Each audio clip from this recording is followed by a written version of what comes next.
நான் என்ன குழந்தையா? இந்த மாதிரி கேக் எல்லாம் வெட்டி தான் என் பிறந்த நாளை கொண்டாடணுமா? ராசாத்தி, ஒரு அண்ணனா உன் பர்த்டே செலிப்ரேட் பண்ண நான் ஆசைப்படுறேன். அதான் நான் ஏற்பாடு பண்ணிருக்கேன்.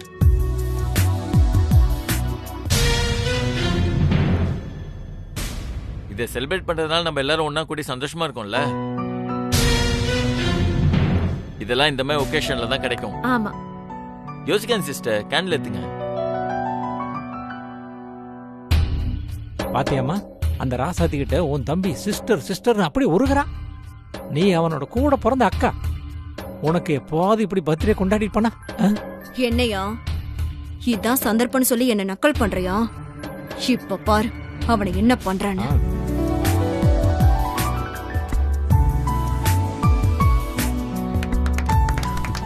எங்க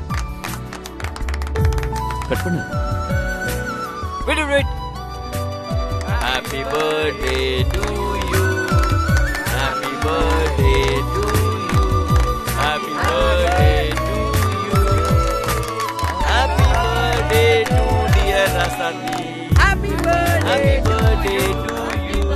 Happy birthday to you. Rasati ki pordanan. Rasati ki pordanan. Rasati ki pordanan. Rasati ki pordanan.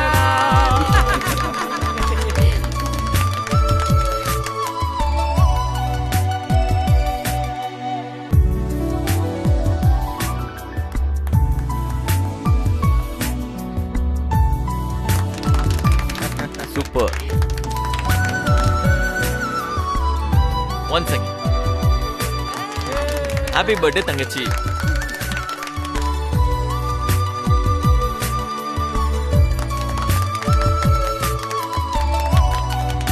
ராசாத்தி, உன் பர்த்டேக்கு அண்ணன் ஒரு கிஃப்ட் கொடுக்க போறேன். அதை நீ மறுக்காம ஏத்துக்கணும். இது அண்ணனோட அன்பு கட்டளை. ஆமா ராசாத்தி, பிறந்த நாள் அதுவுமா பிரபு குடுக்கற கிஃப்ட நீ வேண்டான்னு மறுக்கவே கூடாது. இது இந்த அம்மாவோட கட்டளையும் கூட. சரி. சசி, இளங்கோ என்ன கிஃப்டா இருக்கும்? தெரியலையே.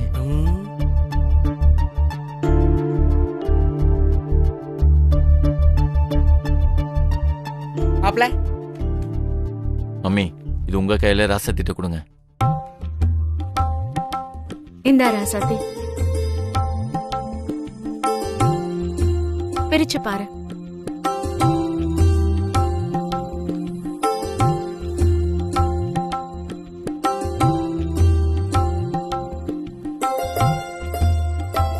குடு.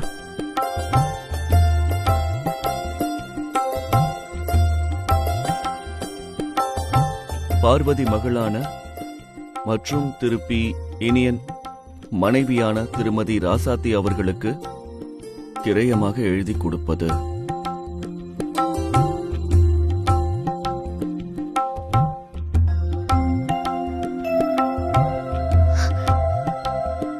என்னண்ணா இது? இப்போ இதெல்லாம் எதுக்கு? சிஸ்டர், நான் இருக்கும் போதே உங்களை ஒருத்தன் ஒரு வாரத்துல வீடை காலி பண்ண சொல்லுவான். அது ஒரு அண்ணனா இருந்தா என்ன பார்த்து சும்மா இருக்க சொல்றீங்களா? என்னால முடியாது. அதான் போய் அட்வான்ஸ் கொடுத்துட்டு பத்திரத்தை எழுதிட்டு வந்துட்டேன். நாளைக்கு ரெஜிஸ்ட்ரேஷன் பண்ணிட்டா உங்க பேருக்கு மாறிடும். அண்ணே, இதெல்லாம் எதுக்குன்னு? சபாஷ்.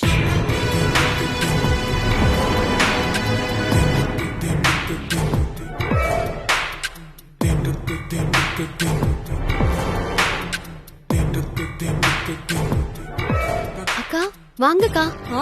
என்ன அக்கா நொக்கான்ட்டு? அக்கா, நீ எப்போ வந்த? எதுக்கு வந்தேன்னு கேளுடா. என்ன விஷயக்கா? என்ன விஷயமா? எல்லாமே நான் கேள்விப்பட்டுதான் வந்திருக்கேன்.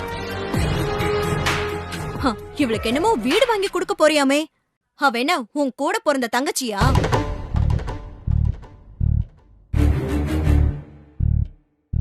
ஏற்கனவே எலெக்ஷனுக்கு வாரி வாரி கொடுத்திருக்க.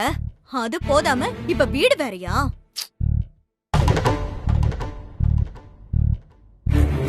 யார் பணத்தை யார் செலவு பண்றது? ஏய், அத கேக்குறதுக்கு நீ யாரு? கூட பிறந்த அக்கா. கூட பிறந்துட்டா நீ என்ன கேள்வி வேணும்னாலும் கேப்பியா? இது இவன் சொந்த சம்பாத்தியத்துல ராசாத்திக்கு வாங்கி கொடுக்கறான். உனக்கு என்னடி வந்துச்சு? ஆ, சூப்பர்மா. கூட பிறக்காத தங்கச்சிக்கே இவ்ளோ செய்றீங்க. எனக்கு எதுவும் செய்யணும்னு தோணல இவனுக்கு. இல்ல இதெல்லாம் பார்த்துட்டு நான் சும்மா இருக்கணுமா? இதெல்லாம் என்னால அலோவ் பண்ணவே முடியாது. நீ நான் அலோவ் பண்றதுக்கு இதெல்லாம் கேட்கறதுக்கு உனக்கு எந்த ரைட்ஸும் கிடையாது. ஆமாண்டி, உன் தம்பி உனக்கு நிறையவே செஞ்சுட்டான். ஆனா நீ அதையெல்லாம் மறந்துட்டு நன்றி கட்டத்தனமா நடந்துக்கிற. தேவையில்லாம பேசிட்டு இருக்காத. நீங்க எல்லாரும் சந்தோஷமா இருக்கும். தயவு செஞ்சு அதை கெடுத்துடாத. அக்கா, நான் சொல்றது கேளு. எனக்கு ஒரு அவமானம்னு உடனே அவங்க மாமியாரை பகைச்சுக்கிட்டு என்கிட்ட மன்னிப்பு கேட்க வச்சாங்க.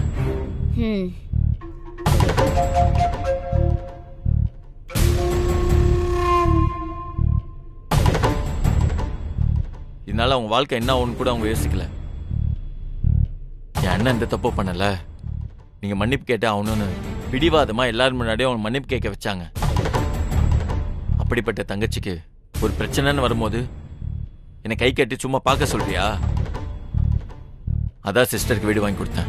ஏய், நீ நல்லது பண்றதா நினைச்சு அவளுக்கு கெடுதல் தான் பண்ணிருக்க. ஆமாண்டா, இந்த வீட்டை மரகதம்மா தான் வேலை பேசி முடிச்சிருக்காங்க.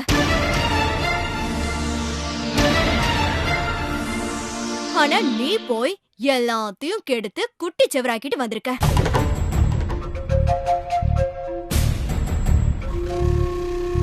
ஆமா, மரகதம்மா தான் இந்த வீட்டை விலை பேசி அட்வான்ஸும் கொடுத்திருக்காங்க. ஆனா இவன் போய் அதை கெடுத்து விலை பேசிட்டு வந்திருக்கான். அக்கா, அவங்க தான் இந்த வீட்டை வாங்க போறான்னு எனக்கு தெரியாது. ஏய், சும்மா நடிக்காதடா. நீ பண்ண காரியத்துல மரகதம்மா வீட்ல விஷயம் தெரிஞ்சு பெரிய பிரச்சனை ஆயிடுச்சு.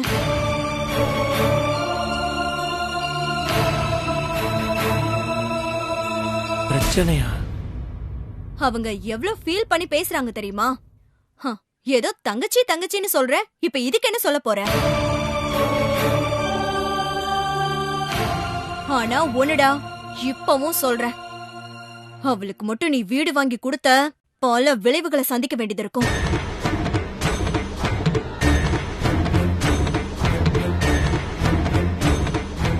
ஏ ராசாத்தி, உனக்கு கொஞ்சமாவது மானம் ரோசம் ஏதாவது இருக்கா?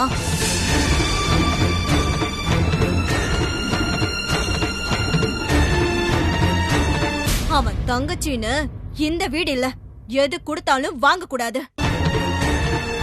இந்த பாருங்க, இந்த மாதிரி தேவையில்லாமலாம் பேசாதீங்க. எனக்கும் சரி ராசாத்திக்கும் சரி அடுத்தவங்க பொருள் மேல ஆசைப்பட்டு பழக்கம் கிடையாது. நாங்க இருக்கிறத வச்சு சந்தோஷமா வாழ்ந்துட்டு இருக்கோம். அக்கா, நீ தேவையெல்லாம் வார்த்தையை விட்டுட்டு இருக்க. முதல்ல இங்க இருந்து கிளம்பு. போறேன்டா, போறேன். இனிமே எனக்கு இங்க என்ன வேலை? கொஞ்சம் இருமா, வந்தது வந்துட்டோம், கேக் சாப்பிட்டு போயிருவோம். வாடா. டாவா. ராசாத்தி, உண்மையில எனக்கு இதை பத்தி எதுவுமே தெரியாது. மரகதம்மா இதுல இன்வால்வ் ஆயிருக்காங்க தெரிஞ்சா நான் இதுல தலையிட்டு இருக்க மாட்டேன். பரவாயில்ல விடுங்கண்ணே, எனக்கு உங்களை பத்தி தெரியாதா? எனக்கு இதெல்லாம் வேண்டான்னு, உங்க அன்பு மட்டும் எனக்கு போதும். அப்புறம் சென்டிமெண்ட் எல்லாம் இருக்க கூடாதுன்னு. வாழ்க்கையில இன்னும் பல கடமைகள் இருக்கு, அதெல்லாம் நீங்க செஞ்சாலே போதும். எனக்கு இது வேண்டான்னு. ஐயோ, என்ன வற்புறுத்தாதீங்க. ராசாத்தி, அது ப்ளீஸ். அம்மாடி, அம்மாடி ராசாத்தி.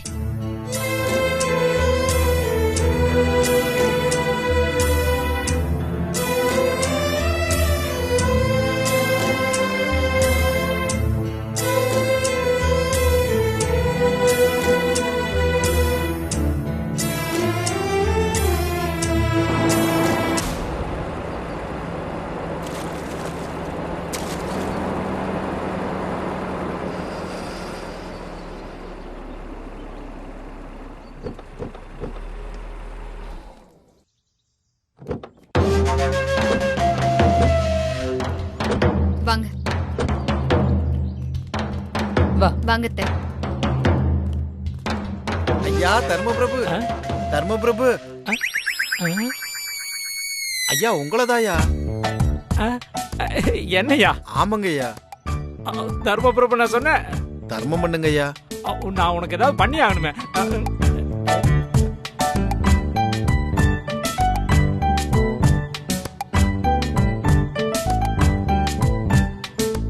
தர்மபிரபு என்ன தேடுறீங்க?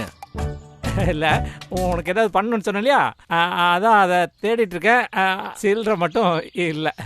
ஐயா சில்லறையா என்கிட்ட இருக்கியா? 500 ரூபாய்க்கு வேணுமா 2000 ரூபாய்க்கு வேணுமா? இல்லையா, சில்லறை இல்லைன்னா சுத்தமா சில்லறையே இல்ல. அட பாவி, என்னோட பிச்சைக்காரனா இருப்பான் போலயா? இதையா இதை புடி, போய் டீ குடி போ. அட பாவி, சரி வந்த வரைக்கும் லைஃப்ல முத சம்பாத்தியம். வாங்கம்மா வாங்க. வணக்கம்மா. அனிதா, இந்த சாமி ரொம்ப சக்தி வாய்ந்ததுமா, நல்லா கும்பிட்டுக்கோமா. சரி.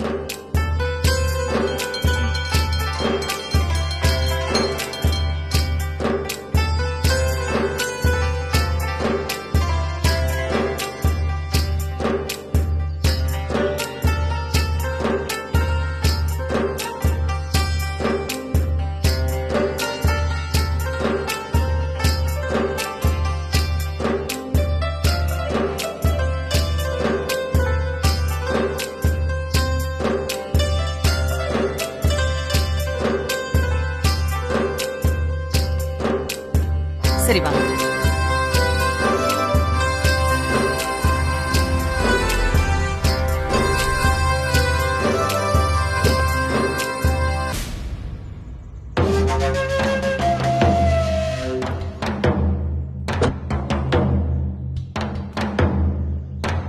அத்தை, மெட்ராஸ்காரன் வரான். கண்டிப்பா உங்ககிட்ட ராசாத்திய பத்தி ஏதாவது பேசுவான். உஷாரா பேசுங்க, வாக்கு எதுவும் கொடுத்துறாதீங்க. நான் பாத்துக்கிறேன் கண்மணி. எப்படியாவது மரகத மாட்டேன் நல்லபடியா பேசி இந்த பிரச்சனை முடிக்கணும். இவன் எதுக்கு இங்க வந்தான்? ஒருவேளை நம்மள சமாதானப்படுத்த வந்திருப்பானோ? சரி பாப்போம்.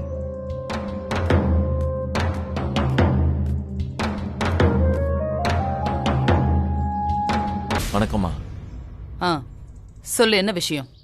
இல்லம்மா, ராசாத்தி அந்த வீட்டு ஓனர் வந்து மிரட்டினால நான் போய் அவரை மிரட்டி அந்த வீட்டை வாங்கிட்டேன். மற்றபடி நீங்க தான் அந்த வீட்டை கேட்டிருக்கீங்கன்னு எனக்கு சத்தியமா தெரியாது. எனக்கே எங்க அக்கா சொல்லிதான் எல்லா விஷயமும் தெரியும். சாரிம்மா. நீங்க பேசின வீட்டை நான் போய் பேசி எல்லாத்தையும் கெடுக்கிற மாதிரி ஆயிடுச்சு. இதை நினச்சி இனியன் மாப்பிள்ள சிஸ்டர்லாம் ரொம்ப ஃபீல் பண்ணாங்க. இது எல்லாத்துக்குமே நான் தான் காரணம்.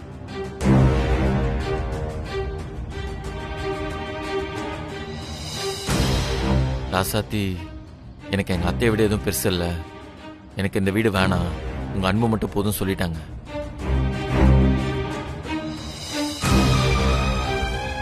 அதனால் இதை எதையும் நீங்கள் மனசில் வச்சுக்காதீங்க. நான் உங்களுக்கே அந்த வீட்டை திருப்பி கொடுத்துட்றேன், நீங்களே எடுத்துக்கோங்க.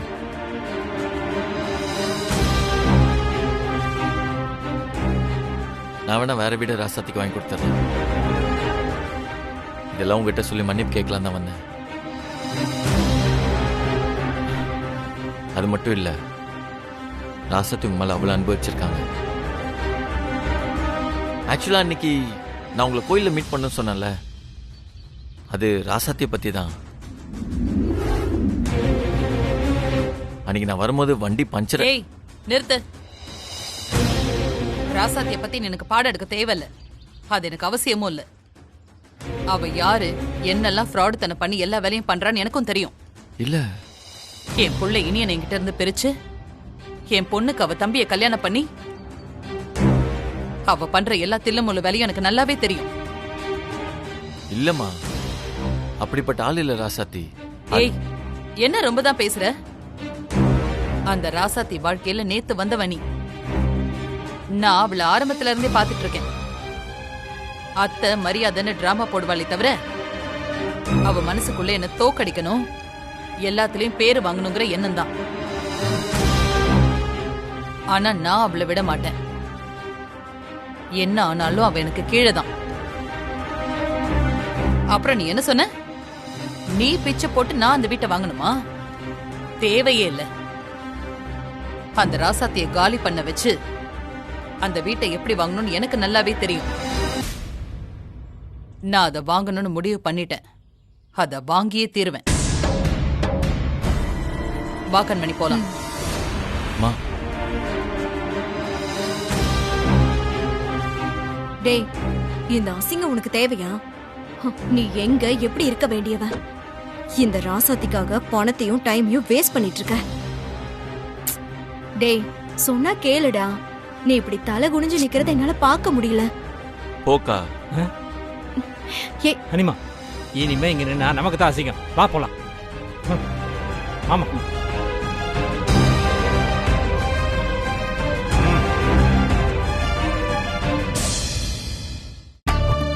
ஏமா, என்னம்மா சீல் அடிக்காம அப்படியே விட்டுட்டு போயிருக்காங்க? வெளியில போறதா இருந்தா சொல்லிட்டு போக கூடாது. இல்ல நேரத்துக்கு அனுப்ப வேண்டியது. சீக்கிரமா வேலையை பாருங்க. காக்கிலா பாக்கெட் தான் போட முடியும்.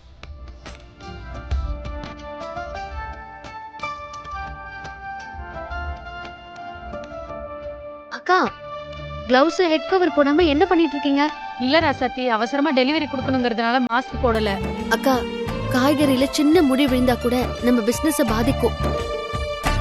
குவாலிட்டியில எந்த காம்ப்ரமைஸும் பண்ணக்கூடாது. எவ்வளவு பிஸியான வேலையா இருந்தாலும் கிளவுஸும் ஹெட் கவரும் மறக்காம போடணும். சரி போங்க, கிளவுஸ் ஹெட் கவர் எல்லாம் போட்டுட்டு வாங்க. சரி போங்க, கட் பண்ணதெல்லாம் போதும். இது வரைக்கும் அப்படியே எடுத்துட்டு போங்க. போங்க. சரிக்கா.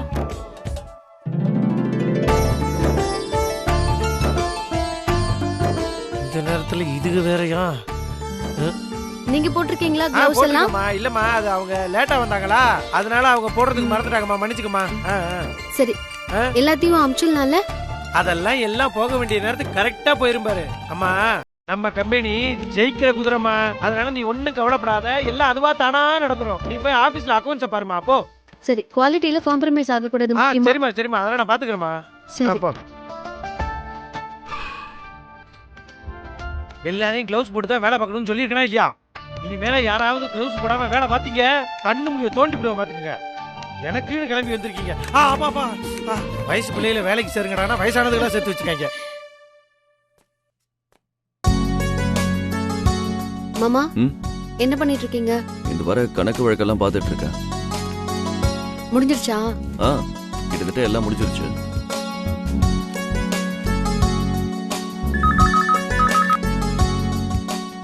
Hello sir, Vivek traders owner உங்களை பார்க்க வந்திருக்காரு சார். ஓ சரி, வர சொல்லுங்க. Okay sir. யார் மாமா? யாரோ விவேக் ட்ரேடர்ஸ் ஓனரா பார்க்கணும்னு வந்திருக்காரா? மே ஐ கம் இன் மேடம்? வாங்க, உட்காருங்க. Please sit down. I am Vivek traders கம்பெனியோட எம்டி. சொல்லுங்க சார். நாங்க இந்தியா முழுக்க செயின் ஆஃப் சூப்பர் மார்க்கெட்ஸ் வச்சிருக்கோம். அதோட கேட்டரிங் பிசினஸ்லயே இறங்கலான்னு இருக்கோம். அதுக்காக மாடர்ன் மெஷின்ஸ் வாங்கி வெஜிடபிள்ஸ் கட் பண்ணி பேக் பண்ற யூனிட் ஆரம்பிக்க போறோம். அதுக்காக இந்த மாதிரி இருக்கிற சின்ன சின்ன யூனிட்ஸ் எல்லாம் விலைக்கு வாங்கி பெரிய லெவல்ல பண்ணலான்னு இருக்கோம். சரி சார், இதெல்லாம் எதுக்கு எங்க கிட்ட சொல்றீங்க? சொல்றேன் மேடம். உங்க கம்பெனியை பத்தி கேள்விப்பட்டேன். வருஷத்துக்கு 5 கோடி ரூபாய் வரைக்கும் டர்ன் ஓவர் பண்றீங்க. சவுத் இந்தியா முழுக்க பிசினஸை நல்லா டெவலப் பண்ணிருக்கீங்க. மார்க்கெட்ல உங்க கம்பெனி ப்ராடக்ட்ஸுக்கு நல்ல மதிப்பு இருக்கு. இந்த கம்பெனியை நாங்க வாங்க நினைக்கிறோம். இதுக்கு நீங்க என்ன ரேட் சொன்னாலும் நாங்க தர தயாரா இருக்கோம் மேடம். அது விஷயமா பேசத்தான் வந்திருக்கேன். சோ எங்க கம்பெனி நீங்க பர்ச்சேஸ் பண்ண வந்திருக்கீங்க, அப்படிதானே? இல்ல, நான் என்ன சொல்ல வரேன்னா, அதான் எல்லாத்தையும் சொல்லிட்டீங்களே, இப்ப என்ன கொஞ்சம் பேச விடுறீங்களா? சார், உங்களுக்கு இது ஒன் ஆஃப் த கம்பெனியா தெரியலாம், ஆனா இது எங்க உசுறு மாதிரி. ஒரு சின்ன லெவல்ல ஆரம்பிச்சு இந்த லெவல்ல வளர்ந்திருக்கேன். சாரி, வளர்ந்திருக்கோம். ஏன்னா இது பல பேரோட உழைப்புல வளர்ந்த கம்பெனி. குழந்தை மாதிரி பார்த்து பார்த்து வளர்க்குறோம். இப்போ இந்த லெவல்ல வளர்ந்துருக்கிறதுனால நீங்க வேலைக்கு வாங்க வந்திருக்கீங்க. நீங்க என்ன விலை கொடுக்கறதா இருந்தாலும் எந்த தாயும் தான் குழந்தைய விக்கிறதுக்கு சம்மதிக்க மாட்டான். ஏன்னா எங்களை நம்பி நிறைய ஒர்க்கர்ஸ் இங்க இருக்காங்க. அவங்க வயித்துல அடிக்க நாங்க விரும்பல. நீங்க ஏதோ சொன்னீங்களே மாடர்ன் பிசினஸ்ன்னு, அந்த கனவு எங்களுக்கும் இருக்கு. கூடிய சீக்கிரம் அதையும் செய்வோம். சோ இந்த கம்பெனியை நாங்க விக்கிறதா இல்ல. சாரி மேடம், இதை நான் உங்க நல்லதுக்காக தான் மேடம் சொல்றேன். நீங்க உங்க கம்பெனியை தரலனாலும் நாங்க எங்க பிசினஸ்க்காக ஒரு யூனிட்டை ஆரம்பிக்க தான் போறோம். அப்போ உங்க பிசினஸ் சரிஞ்சு போறதுக்கும் வாய்ப்பு இருக்கு. இது உங்களுக்கு ஒரு கோல்டன் ஆப்பர்ச்சுனிட்டி. அதனால நல்லா யோசிச்சு ஒரு முடிவுக்கு வாங்க. சார், நான் தான் எங்க முடிவை சொல்லிட்டேனே. அப்புறம் எங்க பிசினஸ் பத்தி நீங்க கவலைப்பட வேண்டாம். அதெல்லாம் நாங்க பாத்துக்கிறோம். இனிமே இதை பத்தி பேச வேண்டாம் சார், ப்ளீஸ்.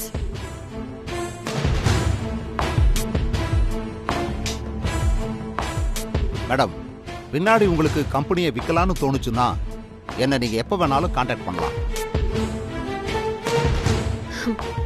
அதுக்கெல்லாம் அவசியமே வராது சார். Okay madam.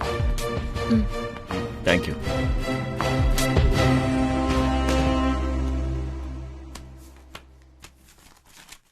மாமா, நான் உங்ககிட்ட டிஸ்கஸ் பண்ணாம நானே முடிவை சொல்லிட்டேன். இதுல உங்களுக்கு வருத்தம் இல்லையே? சேச்சா, எனக்கு எந்த வருத்தமும் கிடையாது. உன்னை நினைச்சு நான் சந்தோஷம் தான் பட்டேன். எவ்வளவு நிறுத்தி நிதானமா ஆணித்தனமா உன் கருத்துக்களை சொன்ன, அதை பார்த்து நானே ஆச்சரியப்பட்டு போனேன் தெரியுமா? என்னோட ரசத்தையா இதுன்னு. அதோட நம்ம கிட்ட வேலை செய்யறாங்கல்ல, அவங்களையும் உன் மனசுல நினைச்சிட்டு பேசினா பாரு, ரியலி சூப்பர். சரி, இந்த வேலை முடிஞ்சிருச்சு. எனக்கு பேங்க்ல ஒரு வேலை இருக்கு, நான் போய் அதை முடிச்சுட்டு வந்துடுறேன்.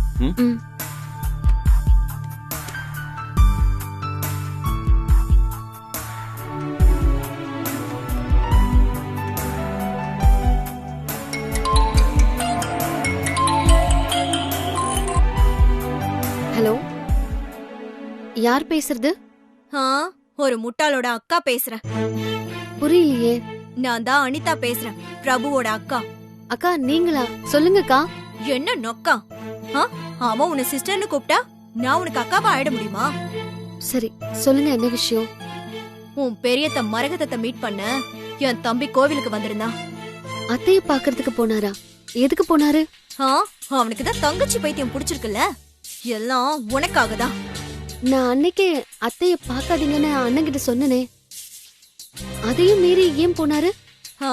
உனக்காக அவன் வாங்கின வீட்டை அந்த மரகதத்துக்கே விட்டு கொடுத்து சமாதானம் பேச வந்தவன அந்த அம்மா அவமானப்படுத்தி அனுப்பிச்சிட்டாங்க. ஏன் முன்னாடி என் தம்பி அவமானப்பட்டு தலை குனிஞ்சு நின்னா, அது என்னால பார்க்கவே முடியல. ஏய், என்ன பேச்சையே காணோம்? லைன்ல இருக்கே இல்லையா? இருக்கு, சொல்லுங்க. அவன் சென்னையில எவ்வளவு பெரிய பிசினஸ் மேன் தெரியுமா? அவனுக்கு இதெல்லாம் தேவையா? உன்னால அவன் இன்னும் எவ்வளவுதான் அவமானப்படுறது? இதெல்லாம் வேணா விட்டுருன்னு பல முறை சொல்லி பார்த்தாச்சு. அவன் காதுல ஏறவே மாட்டேங்குது. இதை என் அம்மா கிட்ட சொன்னா அவங்களும் புரிஞ்சுக்க மாட்டேங்கிறாங்க. இல்ல, பிரபண்ணா கிட்ட நானும் சொல்லிட்டேன், ஆனா அவர்தான் கேட்கவே மாட்டேங்கிறாரு. ஏய், சும்மா நடிக்காத. ஒருத்தன் கிடைச்சிருக்கான், அவனை வச்சு எல்லாத்தையும் சாதிச்சிடலான்னு தானே அவன் அவமானப்பட்டாலும் பரவாயில்லன்னு வேடிக்கை பார்த்துக்கிட்டு இருக்க. இல்ல, நீங்க என்ன தப்பா புரிஞ்சிட்டு இருக்கீங்க. நீ சொல்றத வாயால மட்டும் சொல்லிட்டு இருக்காத, செயல்ல செஞ்சு காட்டு. ஆமா, நீ அண்ணன் அண்ணன்னு சொல்றல்ல, அது உண்மையா இருந்தா ஏதாவது செஞ்சு அவனை சென்னைக்கு அனுப்பிவிடு. அதான் எல்லாருக்கும் நல்லது.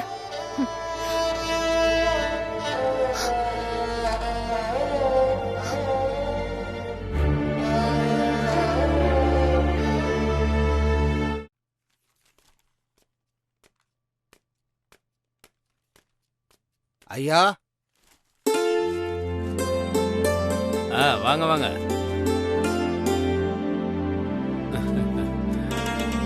உட்காருங்க.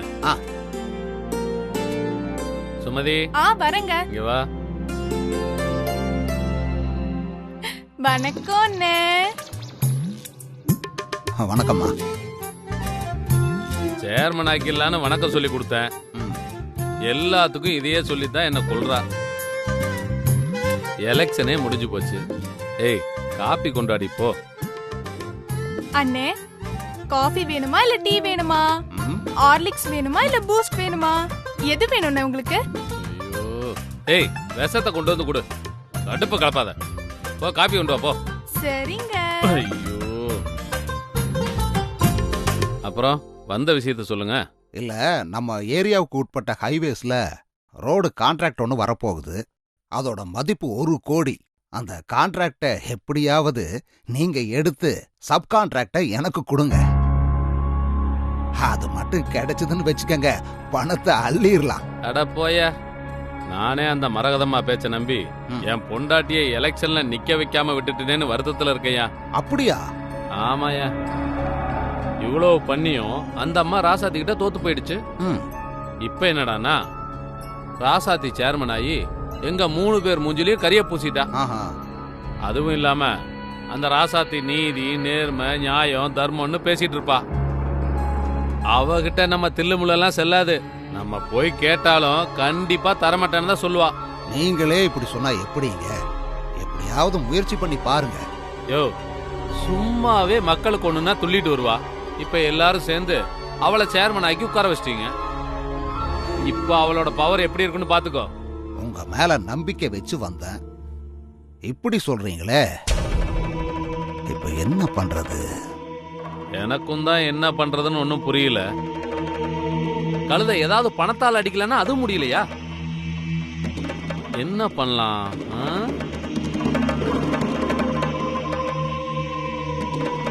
கண்மணி, இந்தாங்க நீங்க கேட்ட 30 லட்சம் ரூபா இருக்கு. இத வச்சுக்கோ. இந்தாங்க வீட்டு பத்திரம்.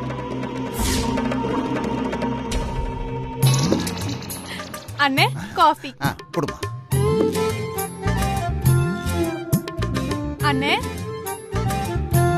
காஃபி நல்லா இருக்கா? கொஞ்சம் சக்கரை தூக்கலா போடவா? ஏய், இதெல்லாம் உன்கிட்ட கேட்டாரா? வந்தமா காபி கொடுத்தமா போனமான்னு இருக்கணும். தேவையில்லாம பேசிக்கிட்டு. என்னங்க, வரவங்க மனசு நோக்க கூடாதுல்ல, அதுக்காக தான் அப்படி பேசினேன். ஏய், பேசியே கொள்ளாத, போடி உள்ள. நல்லதுக்கு எங்க காலம் இருக்கு? இந்த ஜென்மத்துல நீ சேர்மன் ஆக முடியாது, போ. யோ, அந்த ராசாத்திய மடக்கி எப்படி இந்த கான்ட்ராக்ட வாங்கணும்னு ஐடியா கிடைச்சிருச்சு. அந்த பிரம்மாஸ்திரத்தை பயன்படுத்தினா அந்த கான்ட்ராக்ட் நிச்சயமா நமக்கு தான். நீங்க கிளம்புங்க, மத்ததெல்லாம் நான் பாத்துக்கிறேன். இதுதான் முன்னாள் சேர்மன்ங்கிறது. உங்க வாயால முடியாதுங்கிற வார்த்தை வரலாமா?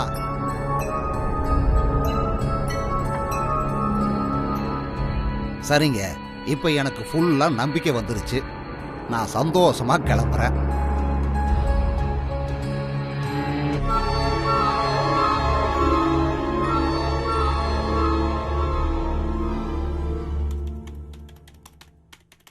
ஏங்க, சென்னை மாதிரி சிட்டில இருந்துட்டு இந்த மாதிரி கிராமத்துல இருக்கிறது உங்களுக்கு கஷ்டமா இருக்குது இல்ல? அட போங்க, எங்கேயும் நினைச்ச இடத்துக்கு போக முடியாது. ரொம்ப போர் அடிக்குதோ உங்களுக்கு? சிட்டி என்னங்க சிட்டி, பொல்லாத சிட்டி. இங்க இருக்கிற சுத்தமான காத்த சுவாசிச்சுட்டு இருக்கிறதே ஒரு சுகம் தெரியுங்களா? மக்களோட மக்களா, கூட்டு குடும்பமா, எல்லா நல்லது கெட்டதுலயும் கலந்துட்டு வாழறது எவ்வளவு சந்தோஷமான விஷயம் தெரியுமா? இந்த பாசத்தை எல்லாம் பணம் கொடுக்குமா இல்ல பந்தாதான் கொடுக்குமா? பாசம் மட்டும்தாங்க கொடுக்கும்.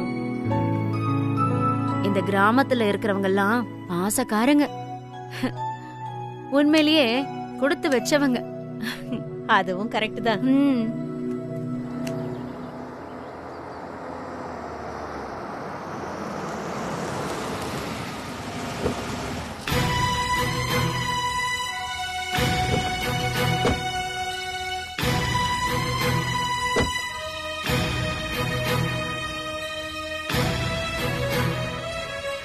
அம்மா,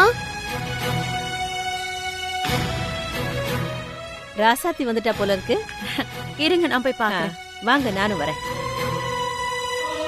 என்ன ராசாத்தி? அம்மா, பிரபண்ண எங்க? ரூம்ல தான் இருக்கான். பிரபு, வரமா.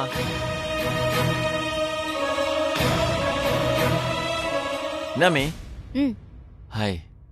அம்மா, நீங்க அண்ணனை கூட்டிட்டு ஊருக்கு கிளம்புங்க. ஏன்? என்னாச்சு? என்னம்மா இப்ப எதுக்கு என்ன திடீர்னு ஊருக்கு போக சொல்ற? அண்ணா, நீங்க கோயிலுக்கு போயிருந்தீங்களா?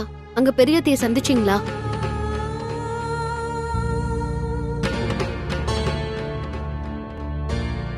ஆனா நீங்க எனக்காக மறுபடியும் மறுபடியும் பெரியத்தைய சந்திச்சு அவமானப்படுறது கஷ்டமா இருக்கு. நீங்க யாரு எப்படிப்பட்டவர்னு எதுவுமே தெரிஞ்சுக்காம புரிஞ்சுக்காம காயப்படுத்திக்கிட்டே இருக்காங்க. என்னால அதை ஏத்துக்க முடியலன்னா. சிஸ்டர், இப்ப என்ன, உங்களுக்கு அவங்க அத்தைனா எனக்கும் அத்தை தானே. அவங்க என்ன திட்டினா எனக்கு எந்த கவலையும் இல்ல. அப்படி சொல்றது உங்களோட பெருந்தன்மை. ஆனா நீங்க அவமானப்படுறது என்னால தாங்கிக்க முடியலன்னா. நான் பதவி ஏத்துக்கிறப்போ நீங்களும் சத்யாவும் இருக்கணும்னு ஆசைப்பட்டேன்.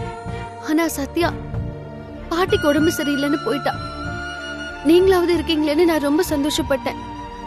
இப்ப அம்மா வந்ததும் என் சந்தோஷத்துக்கு அளவே இல்ல. ஆனா என்ன பண்றது, சூழ்நிலைக்கு தகுந்த மாதிரி தானே நாம நடக்க வேண்டியது இருக்கு.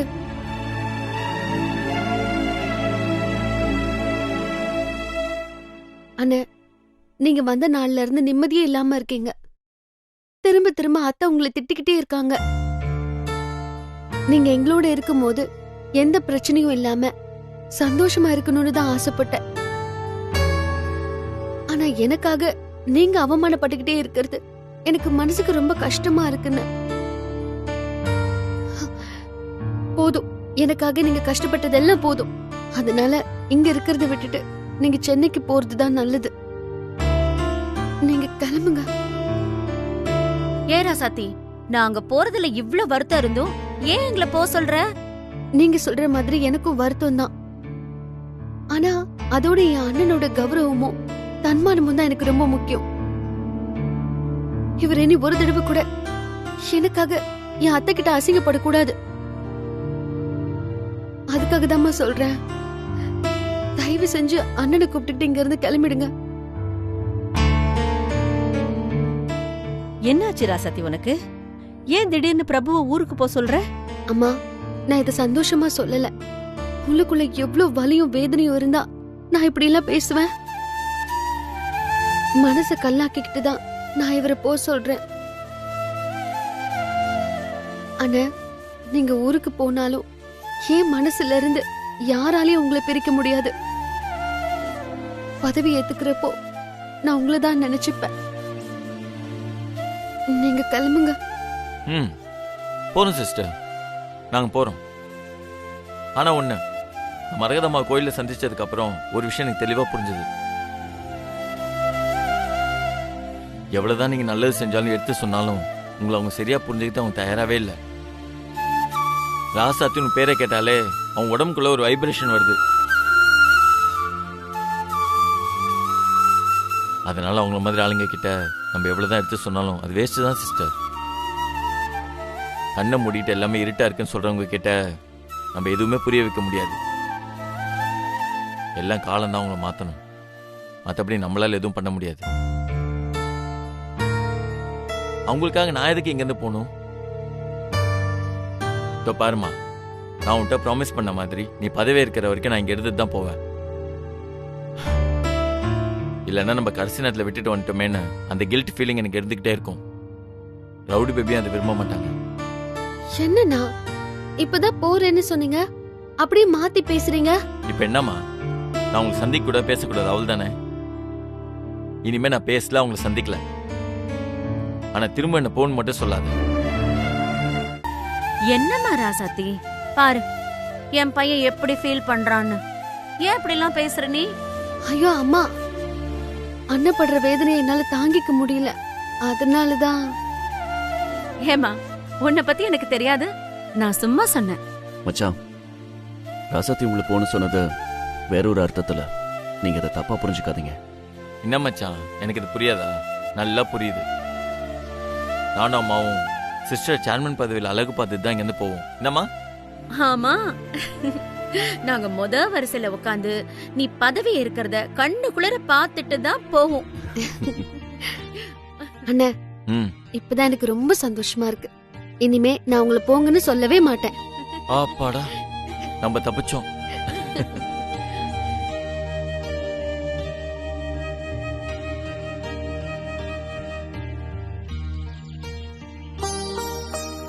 காய்கறி எல்லாம் சீக்கிரமா வெட்டி சீல போடுங்க, வந்துடுறோம். மாமா, பெங்களூருக்கு அனுப்ப வேண்டிய சரக்கெல்லாம் அனுப்பியாச்சா? கிட்ட எல்லாம் முடிஞ்சிருச்சு. அப்புறம் அண்ணா அந்த சாமி அன்கோ கம்பெனிக்கு 5 லட்சத்துக்கு செக் அனுப்பியாச்சா?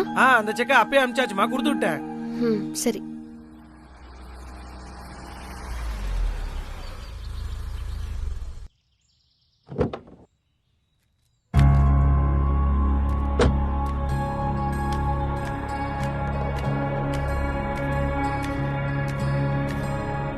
வணக்கம் சேர்மன் அம்மா.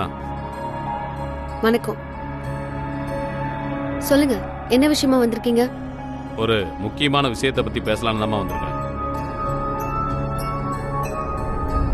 ஒன்றும் இல்லை, உங்க பெரியத்த மரகதம்மா எலெக்ஷன் செலவுக்காக உங்க வீட்டு பத்திரத்தை அடமான வச்சு என்கிட்ட 30 லட்ச ரூபா கடன் வாங்கியிருக்காங்க.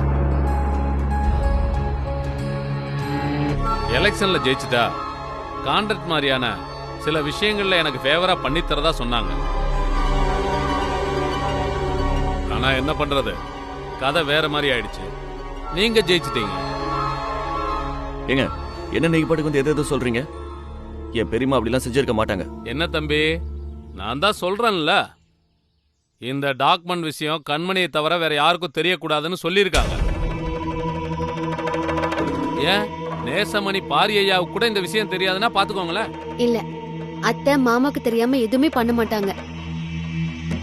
அதுவும் பெரிய வீட்டு கௌரவத்தை கண்டிப்பா அடகு வைக்க மாட்டாங்க அப்படின்னு நீ நினைக்கிறமா. ஆனா அது உண்மை இல்ல. எப்பவோ உங்க அத்தை அந்த வீட்டு பத்திரத்தை என்கிட்ட அடமான வச்சிட்டாங்கம்மா. யோ, என்னைய அடமான வச்சிட்டாங்க கிடமான வச்சிட்டாங்கன்னு நீயே ஒரு பெரிய ஃப்ராடு. நீ சொல்றதெல்லாம் நான் கேட்டுட்டு இருக்கணுமா? முதல்ல போயா கிளம்பு. அதான் மாப்பிள்ளையே தெல்ல தெளிவா சொல்லிட்டான்ல, அப்புறம் ஏன் இன்னும் இங்க நின்னு அசிங்கப்பட்டுக்கிட்டு இருக்க? போ கிளம்பி வீட்டுல தான் விளந்தா பாரு. நீங்க வாங்க, நம்ம போவோம். நான் எவ்வளவு சீரியஸான விஷயத்த சொல்லிக்கிட்டு இருக்கேன். உங்க வீடு கைய விட்டு போகுதுன்னு நீ என்னடான்னா காமெடி எல்லாம் பண்ணிட்டு இருக்க. இங்க பாருமா, நான் சொல்றது அத்தனையும் சத்தியம். நான் எதுக்கு இங்க வந்தேன்னா, இப்ப எனக்கு அர்ஜென்டா அந்த பணம் தேவைப்படுது. அந்த அம்மா எலெக்ஷன்ல தோத்ததுனால எப்படி அவங்கள்ட்ட போய் கேட்கறதுன்னு எனக்கு சங்கோஜமா இருக்கு. பாரி ஐயா கிட்டயோ அல்லது நேசமணி ஐயா கிட்டயோ சொன்னாக்க குடும்பத்துல பல குழப்பங்கள் வரணும் தான் நான் உங்ககிட்ட வந்தேன். யோ, நீ சொல்றத நான் எப்படியா நம்புறது? இப்படி ஏதாவது கேப்பீங்கன்னு தெரிஞ்சுதான் நான் அந்த வீட்டு பத்திரத்தோட ஜெராக்ஸ் எடுத்துட்டு வந்திருக்கேன். ஒரிஜினல் பத்திரம் வீட்டுல இருக்கு. இதுக்கு மேலேயே உங்களுக்கு டவுட்னா நான் பாரி ஐயா கிட்ட பேசிக்கிறேன். வரட்டுமா? இருங்க. சரி, நீங்க சொல்றத நான் நம்புறேன். ஆனா பணத்தை செட்டில் பண்ண கொஞ்சம் டைம் வேணும். அட, பண பிரச்சனையை நான் பாத்துக்கிறேமா. ஆனா அதுக்கு நீங்க எனக்கு வேற ஒரு உதவி பண்ணணும். யோ, என்னையா பேசிக்கிட்டு இருக்க நீ? கொஞ்ச நேரத்துக்கு முன்னாடி பணம் தான் பிரச்சனைன்னு, இப்ப பணம் தேவையில்ல உதவி வேணுங்கிற. இப்ப என்னதான் உனக்கு வேணும்? அண்ணே, கொஞ்சம் அமைதியா இருங்க. இல்லம்மா, அந்த இருங்கண்ணே.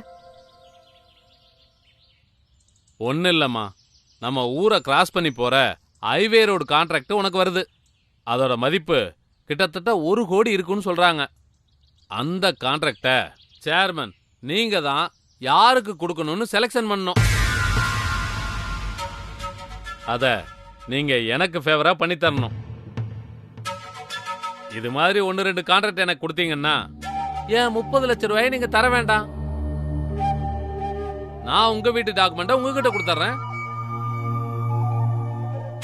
பாரி ஐயா நேசமணி ஐயாவுக்கு தெரியாம நம்மளே இந்த டீலை முடிச்சிடலாம். என்னமா சொல்றீங்க?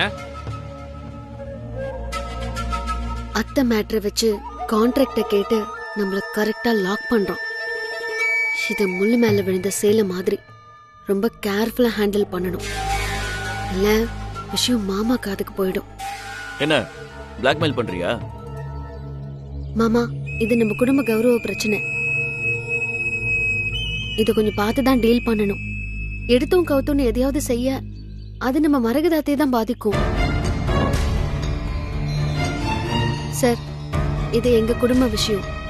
இத வேற எதோட சம்பந்தப்படுத்தாதீங்க. அதோட நான் இன்னும் சேர்மன் பதவியே ஏத்துக்கல. வர 7ஆம் தேதி கலெக்டர் வந்துதான் பதவி பிரமாணம் செஞ்சு வைக்க போறாரு. அதுக்கப்புறம் தான் கான்ட்ராக்ட் மேட்டர் எல்லாத்தையும் நான் டீல் பண்ண முடியும். அதனால அத பத்திலாம் இப்ப பேச வேண்டாம். இந்த 30 லட்சத்தை எவ்வளவு சீக்கிரம் கொடுக்க முடியுமோ அவ்வளவு சீக்கிரம் நான் திருப்பி கொடுத்துறேன். அது வரைக்கும் இத பாரி மாமா கிட்டயோ நேசமணி மாமா கிட்டயோ ப்ளீஸ் சொல்ல வேண்டாம். பணத்தை கொடுத்த உடனே டாக்குமெண்ட் எங்ககிட்ட கொடுத்துருங்க. சரிம்மா, நான் உங்களை நம்புறேன். நீங்க சொன்ன மாதிரியே பண்ணிக்கலாம். ஆனா அந்த கான்ட்ராக்டையும் நீங்க கொஞ்சம் மனசுல வச்சுக்கணும். அப்ப நான் வர்றேம்மா. வரட்டா?